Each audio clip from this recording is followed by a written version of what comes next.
This time on Rad Rat Video, we're trying to figure out how long Tony Hawk has spent in the air throughout his life. Let's talk about it.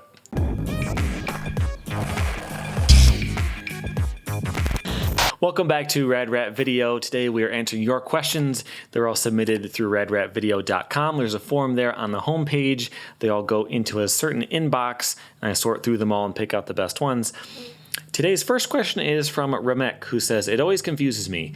When is it a regular 180 to fakie nose grind, and when is it a regular 180 to switch 5-0? What's the difference? Thank you for answering." It's never a 180 into a switch grind. It's always fakie. Just because when you ollie off the tail and spin, you're not like switch is the stance that you do the trick out of. But if you're rolling backwards, it's called fakie. It doesn't make any difference. If you were to call it that, if you were to call it into a switch 5-0, people would understand. It would make perfect sense. But it's just not right because you started normal and you landed backwards. You landed fakie. You didn't land switch. So to do a fakie nose grind, you're doing the motion of a nose grind, except you're spinning into it. So it's called the fakie nose grind. That's just how it is. It's not that important. There's not a really good reason for it. It's just how we do it. The only exceptions there are names for. So if you were to spin into a switch Smith, it's either a Bennett or a Barley grind. If you approach backside, spin front side, it's a Barley grind. If you approach front side, spin backside, it's a Bennett grind. So that way you, even in that case, you never have to say 180 into a switch Smith. It's always, you never 180 into a switch. If you start switch, then it's a different story. Then it's fine. Switch front side flip to 5-0 means, it's not a switch fakie nose grind because that doesn't exist. Hopefully that helps. That one is not, there's not really a great reason that will click and it makes sense. It's just the way that it is. Next question is from Simon. Is it safe to skate with glasses? Yeah, I've skated with glasses every single time I've skated. I wear glasses every day. I just take them off for filming because they turn green. There we go. That's why. And you can tell how dusty they are. Yeah, there's nothing wrong with skating with glasses. The only danger would be breaking them. Like, you're not in danger skating with glasses. It might be safer, less likely for something to hit you in the eye if someone's bearing explodes or something. Like, I don't know. I've never had anything happen. I've never broken my glasses skating. I've broken my glasses a lot of times doing other stuff, though, like jumping on a trampoline back in the day when I was like 10. I used to break my glasses all the time, just like playing in the yard. But I never broke them skateboarding, though. I'm sure it's possible. The next question is from Martin, who says, "Greetings, oh almighty raggedy rad rat. I'm sending you these questions from the magical kingdom of Denmark.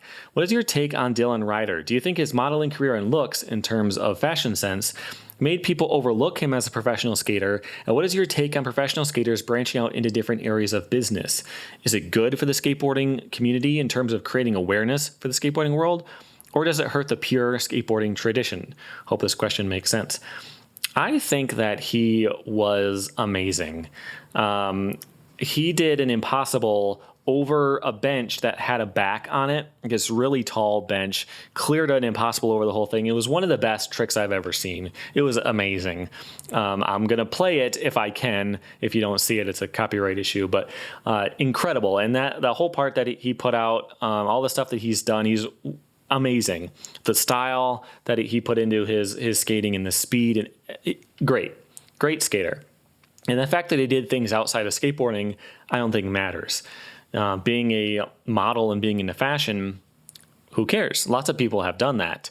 I'm trying to think of different skaters who have done things outside of their skateboarding career, like Chad Muska does fine art, or Gons, they make art and sell it in galleries and things like that. No one's going to complain about that, right? Who cares? Chad Muska also made music, and that it was pretty good. Like, I've talked about it before. If you haven't seen my Chad Muska video, I talked about that and how people who are in the industry actually thought he was pretty good. But it was kind of a joke for skateboarders that Chad Muska is making music. It's kind of weird. But you can do other stuff, and there's nothing wrong with that. One example that I think is pretty bad, though, would be Jeremy Rogers. If you don't remember him, pro skater, really good, super talented, put out a bunch of great stuff, and then he quit skateboarding entirely, or quit professional skateboarding entirely, and became a rapper, but like a really bad one. He put out a song, I think it was 2019, because I looked it up before I started recording. It's called Salt Bay. Look it up, BAE Bay. Look it up. It's really bad. It's an incredibly short song, and it's really just like, I've got lots of diamonds and I got a ton of girls. Like, that's all it is. Really generic, really bad. And he's been doing it for years, but he quit professional skateboarding for it. And I think a lot of people, if you read through the comments on that, they're just tearing him apart in the comments. Nobody likes the song. Everyone wishes he went back to skateboarding. But it is interesting. And I think he put out some kind of skateboarding thing. I just saw a thumbnail for it. I didn't watch it, but that would be an example where it kind of makes skateboarding look bad to a degree, where like, oh, this guy's a pro skateboarder. Let's see what he's got. And what he's got is Salt Bay. So, yeah, I would never judge anyone for doing something outside of skateboarding. I mean, absolutely not. But if you try to use your skateboarding fame and you do something really terrible, it's easy to make fun of. I guess that's the only way I can phrase it. The next question was also from Martin, who says, have you considered making a skateboarding news segment like Skateline? I haven't. I used to try to do news where if there was something came out, like a new trailer for a Tony Hawk game or something like that, I would hurry up and make a video. And I'm not opposed to doing stuff like that, where it's like a urgent news thing where I just heard about it. I'm going to hurry up and tell you. I would do stuff like that if it comes up, but I don't really have inside sources, and just a general news channel. That doesn't seem like something I would want to do. All right. Next question is from Jeff B, who asked two questions. The first one, I'm not going to be able to figure out. I'll explain what that one is in a second. But the question is, how long has Tony Hawk spent in the air over the last 40 or so years? And I want to try to answer that. There's going to be a lot of assumptions, but it is kind of an interesting thing to figure out.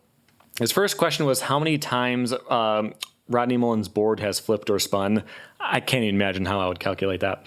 But Tony Hawk, okay. So he started skateboarding in 1977, but he wasn't getting an average amount of airtime at that point. So I tried to figure out what is average, how much time he spent skating per day on average, and how much airtime that meant. And so I'm starting him around 1982. So he had been skating for 5 years, but when he first started, he was like 9, I think. As a 9-year-old, he's not getting air all the time. So, and then in the beginning of his career, he wasn't blasting giant airs either. So I wanted to cut off a little bit at the beginning to try to be a little more fair with it. The next thing I did was I tried to figure out how much of an average session would be. So I figured he would do about 10 skateboarding runs. And I was thinking like a vert contest run, because I have footage of that I can watch and I can see how long he's in the air. I don't have footage of him just doing an average skate session. So I try to think of it as skateboarding runs just for the sake of counting. But that'll be different, of course. But I figured he would do about 10 runs worth of skateboarding per day on average from 1982 until today. And it kind of feels high. I first calculated it at 3. You do about 3 runs per day, but that's 3 minutes of hard skateboarding. It doesn't count dropping in, doing a couple grinds to warm up and stuff like that. It's hard skating, but it's only 3 minutes, right? So 10 runs would be 10 minutes, but it's 10 actual minutes of like getting lots of air and pumping and blasting everything as high as you can for contests. And also keep in mind that there are times that he didn't skate, where he was either hurt or he was on vacation, or there was a big time in the 90s when he was trying to skate street, where he would be in the air much, much less. And as he's gotten older, he skated much less. So my guesstimate was about 10 minutes of vert session per day on average throughout his life, every day of the week. Okay, so what does that mean? I got the X Games footage from 1997. That's just the first thing I found. And I cut it up. I'll play it for you right here, where I cut out all of the rolling parts and just have the air time. So how much of these 3 minutes of runs are in the air? Okay, and I figured out that in about 3 minutes, he would be in the air for 50 seconds. In about 10 runs, which is the thing I'm assuming he's going to be per day, that would be about 3 minutes of airtime per day. Okay, so he's left the coping, hasn't quite landed in the coping for 3 full minutes every single day of his life. It still feels high, but in the times he was practicing for a contest, I'm really on the fence about that number, but it's the best assumption that I could come up with. If he's practicing for a competition, which he did for decades, he would be skating a lot more than that. So I don't know. I'm gonna have to stick with it. So about 3 minutes of air time per day, every single day for 39 years. Okay, so that would be 29.5 days of air time. So yeah, if you think he only skated 5 runs worth every single day, you got to cut that in half or more. But yeah, he's been in the air in his life for about a full month. Think about day and night, 24/7 for a full month, just being in the air in different times, different time periods, spinning different directions, doing all kinds of different grabs, but a month's worth of his life spent in the air. I think that's pretty cool. And I think it's a decent guess, but it is just a guess. If you have your own calculations, put them in the description or in the comments. If you have a question, go to radratvideo.com and submit it right there on the homepage, and I will get it. I'll pick out the best ones that I like, and I will use them in a video. If you need your question answered for sure, do it through Patreon. I accept questions through there, and you will 100% either get an answer on video or in a reply email. You can also support the channel by joining it. Click the join button and get some perks that way. And that's it for now. Thanks for hanging out.